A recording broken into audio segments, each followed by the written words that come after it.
విత్డ్రాలకు వేలాయే. Withdraw చేసుకుంటున్నారట SBI నుంచి. అన్ని లావాదేవీల నుంచి బయటకు వస్తుందట రాష్ట్ర ప్రభుత్వం. స్టేట్ బ్యాంక్ ఆఫ్ ఇండియా నుంచి ఎస్బీఐలో లావాదేవీల నిలిపివేత దిశగా సర్కార్ అడుగులేస్తున్నదట. కేంద్రం నుంచి వచ్చిన నిధులు కూడా విత్డ్రా చేస్తున్నదట.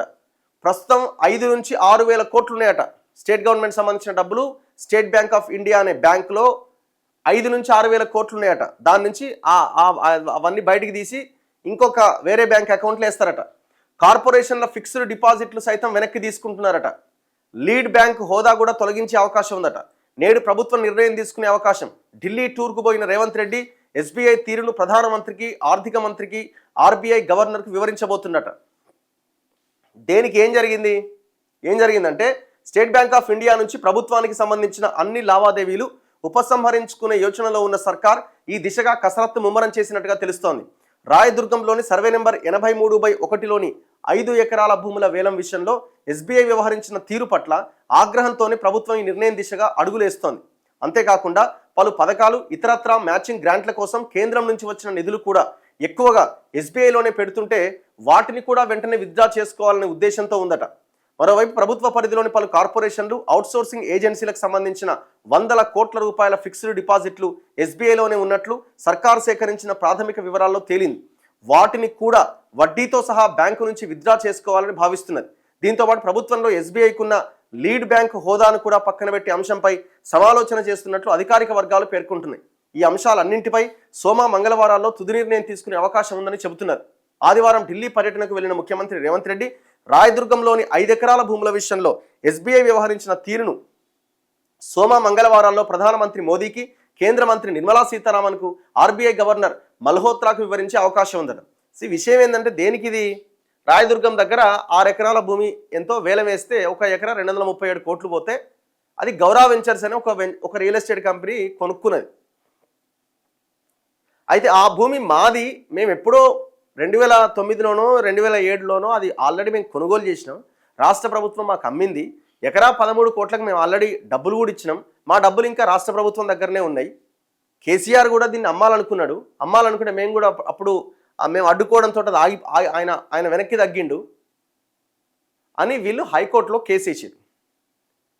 కేసు వేస్తే రాష్ట్ర ప్రభుత్వం అరే మీరు అడ్డుకోవడం ఏంది, మేము ఆల్రెడీ నోటీస్ ఇచ్చినాం, మీది విత్డ్రా మీరు ఉపసంహరించుకోవాలి, మిమ్మల్ని దీని నుంచి ఈ భూమికి మీకు సంబంధం లేదని రాష్ట్ర ప్రభుత్వం వాదించింది. కోర్టు ఏం చేసింది? స్టే ఇచ్చేసింది. యథాతథ స్థితి కొనసాగించండి అన్నది. అదే సందర్భంలో అసలు మీరు గవర్నమెంట్ దగ్గర ఆల్రెడీ ఎస్బీఐకి సంబంధించిన వాళ్ళ ఆ భూమి అమ్మకానికి సంబంధించిన డబ్బులు మీ దగ్గరనే ఉండంగా కొత్తగా వేలంపాట ఎట్లేస్తారని కోర్టు అడిగింది. వీళ్ళ దగ్గర ఆన్సర్ లేదు. మరి ఇప్పుడు నువ్వు నాకు భూమి అమ్మినవు, ఫర్ ఎగ్జాంపుల్ నువ్వు నాకు భూమి అమ్మినవు, నేను కొనుక్కున్న తర్వాత నాది క్యాన్సిల్ చేసినావు, ఇంకొనక అమ్మినావు. క్యాన్సిల్ అంటే ఏంది? నువ్వు ఒక లెటర్ ఇచ్చేసినావు, నువ్వు తప్పుకోవేవాని అన్నావు, వేరే వానికి అమ్మేసినావు. మరి నేను ఆల్రెడీ నీకు డబ్బులు ఇచ్చిన కదా, మరి ఆ డబ్బులు నీ దగ్గరనే పెట్టుకొని ఎట్లా క్యాన్సిల్ చేస్తావు? అయితే దీనికి ఏం చెప్తుంది గవర్నమెంట్ అంటే వీళ్ళు ఆల్రెడీ 13 సంవత్సరాలుగా అక్కడ ఎలాంటి పనులు చేపట్టలేదు, తక్కువ ధరకి వీళ్ళకి ల్యాండ్ పోయింది. సో కాబట్టి తక్కువ ధరకు పోయింది, వీళ్ళు ఎలాంటి పనులు చేపట్టట్లేదు కాబట్టి ఆ భూమిని మేము వెనక్కి తీసుకుంటున్నాం అంటున్నారు.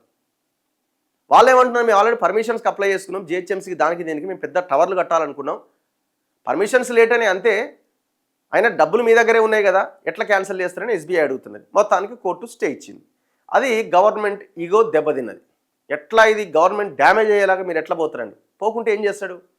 ఇప్పుడు మీరు ఏం చేయాల్సి ఉండే, వేలం వేసేటప్పుడే చాలా క్లియర్గా వాళ్ళ డబ్బులు మన దగ్గర ఉన్నాయి ఇచ్చేసేయాలా, అది క్యాన్సిల్ చేయాలి. మొత్తం క్యాన్సిల్ అయింది, లీగల్గా ఎలాంటి ఇబ్బంది లేదు. రేపు పొద్దున వాళ్ళు కోర్టుకి వెళ్ళినా కూడా మనమే గెలుస్తామని అనుకున్నప్పుడే మీరు ఫర్దర్ స్టెప్ వేయాల్సి ఉండే.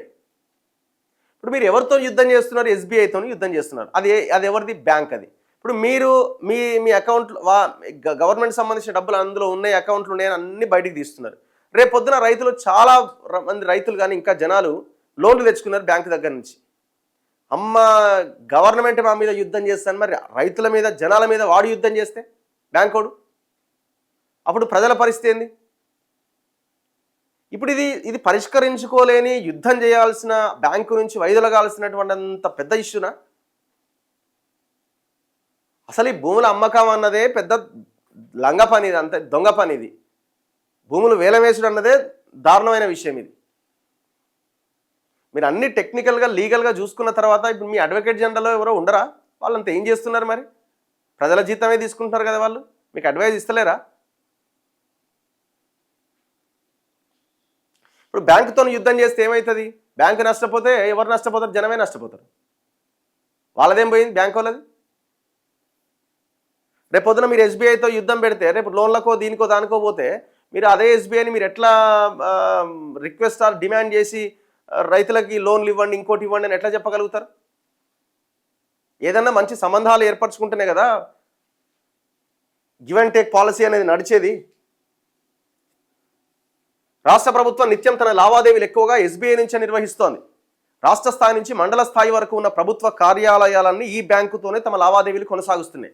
మరోవైపు ఉద్యోగుల జీతాలు, పీఎఫ్లు, రిటైర్మెంట్ బెనిఫిట్స్, ఫిక్స్డ్ డిపాజిట్లు, కార్పొరేషన్లు, అవుట్సోర్సింగ్ ఏజెన్సీలు సహా ఇతరత్రా లావాదేవీలు కూడా ఈ బ్యాంకు నుంచే జరుగుతున్నాయి. దీంతో ప్రతిరోజు నెలవారీగా చూస్తే వేల కోట్ల రూపాయలతో ప్రభుత్వం ఎస్బీఐతో లావాదేవీలు జరుపుతోంది. ఈ నేపథ్యంలో ఆ లావాదేవీలు నిలిపేయడంతో పాటు ప్రభుత్వ సంస్థలకున్న ఫిక్స్డ్ డిపాజిట్లు కూడా ఉపసంహరించుకోవాలని సర్కార్ భావిస్తున్నదట. నాకైతే ఇది మంచి నిర్ణయం అనేది ఏమనిపిస్తలేదు. యుద్ధం అనవసరం, కూర్చొని మాట్లాడుకోవాలి. ఆ ల్యాండ్ ఏంది, కథ, వ్యవహారం ఏందని తేల్చాలి, తెలిసి డిసైడ్ చేయొచ్చు.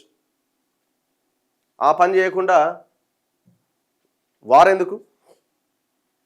దొంగలకు జన్వాడ ఫామ్ హౌజ్లు ఎన్నిసార్లు వెళ్తాడన్న రేవంత్ ఢిల్లీకి పోయి ఏమైనా రాష్ట్రం కోసం తెస్తాడంటే అది కూడా లేదు.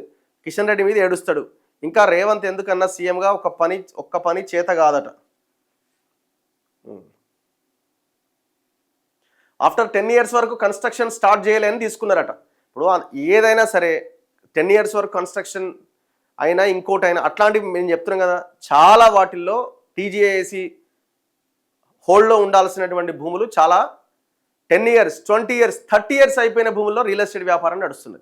రైతుల దగ్గర నుంచి సేకరించిన భూములు మనం అన్నింటినీ తీసుకోండి అట్లే.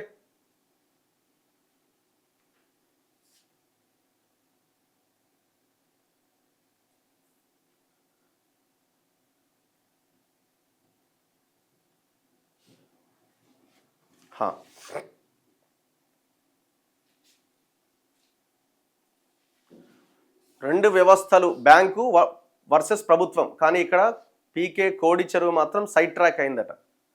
సైడ్ ట్రాక్ ఎప్పుడు కాదు, మాట్లాడుతూనే ఉంటాం మనం దాని గురించి. బీబీనగర్ ఎంఎంటీఎస్ రైల్వే బాధితులకు న్యాయం జరగట్లేదట. సో వాళ్ళు ఆడ దాదాపు ఒక 90 కుటుంబాలు ఆగమవుతున్నాయి. ఎంఎంటీఎస్ ట్రైన్ వేస్తున్నారు, కానీ వాళ్ళకి డబ్బులు ఏమంటే మార్కెట్ వాల్యూ ప్రకారం ఇస్తామని చెప్తున్నారట. నెక్స్ట్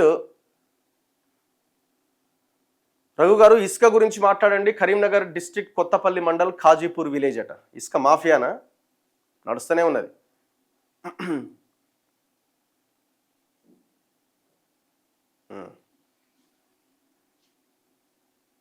బండి భగీరథ్ పోక్సో కేసు ఉన్నోడికి చుట్టం, లేనోడికి చట్టంలా మారింది. ఆయనకు వచ్చింది తాత్కాలిక బెయిలే, ఓన్లీ ఎగ్జామ్ కోసం వచ్చినటువంటి బెయిల్ మాత్రమే, అది రెగ్యులర్ బెయిల్ కాదు. Korutla BTech student Rahul case గురించి మాట్లాడండి. వాళ్ళు హైదరాబాద్లోనే ఉన్నారు. ఇవాళ మనం వాళ్ళ దగ్గరికి వెళ్తారు. ఇక్కడ అంకం రాహుల్కి సంబంధించిన విషయం. కేటీఆర్ అడుగుతున్నాడు తోడుకలు తీయమని రేవంత్ని, ఆయన్నే అడుక్కుంటున్నాడు. చలో.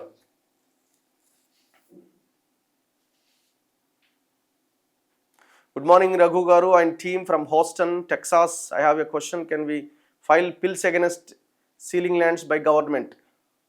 ప్రతి దాని మీద, ప్రజలకు సంబంధించిన ప్రతి అంశం మీద మీరు పిల్ వేయచ్చు. ఒక పిల్ వేయాలి అంటే ఖచ్చితంగా కంప్లైంట్స్ చేసి ఉండాలి. మనం అన్ని వ్యవస్థలకు కంప్లైంట్ చేసిన తర్వాత వాళ్ళు యాక్షన్ తీసుకోకపోతే అప్పుడు మనం పబ్లిక్ లిటిగేషన్ వేయచ్చు.